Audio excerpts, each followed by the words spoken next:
గురువారం నాడే. నీకు రామ్జీ నగర్ అనేది తిరుచినాపల్లికి 7 కిలోమీటర్ల దూరంలో ఈ విలేజ్ ఉంటుంది. అవును. ఈ విలేజ్లో సుమారు 1100 కుటుంబాలు ఉంటాయి. ఈ 1100 కుటుంబంలో ప్రతి ఇంట్లో కూడా ఆడవాళ్ళు తప్ప మిగతా వాళ్ళందరూ కూడా నేరస్తులే. వాళ్ళ నేరస్తులు అంటే వాళ్ళు ఒప్పుకోరు. మా కుల వృత్తి అంటారు. ఈవెన్ దో ఎంప్లాయీ రిటైర్ అయిపోయిన తర్వాత కూడా కుల వృత్తిలో కలిసిపోతాడు. ఫర్ ఎగ్జాంపుల్ ఒక ఎంఆర్ఓ ఉన్నాడు, రిటైర్ అయిపోయాడు. రిటైర్ అయిపోయిన తర్వాత కూడా ఈ కుల వృత్తిలో కలిసిపోతాడు. ఇలాగా వెళ్ళాము. అది నేను 4 రోజులు ఉన్నాను ఆ విలేజ్లో.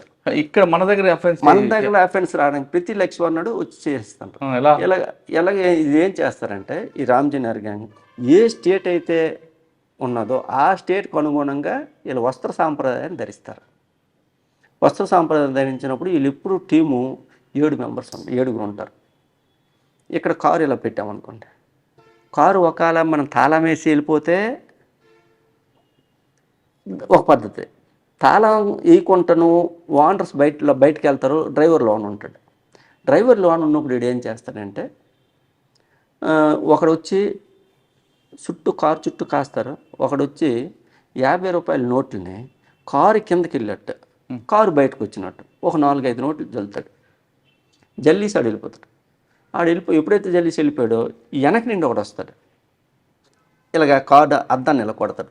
ఆడు చూస్తాడు, చూసి మాట్లాడ్డాడు అని చెప్పాడు, వెళ్ళిపోతాడు. ఎప్పుడైతే ఆడు వెళ్ళిపోయాడో డ్రైవర్ దిగిలో చూసేసరికి 50 రూపాయల నోట్లు కనిపిస్తే అద్దం తీసి 50 రూపాయల నోట్లు బయట 2 తీసుకొని లోన్కి వెళ్ళేసరికి అట్టుండి ఒకడు వస్తాడు.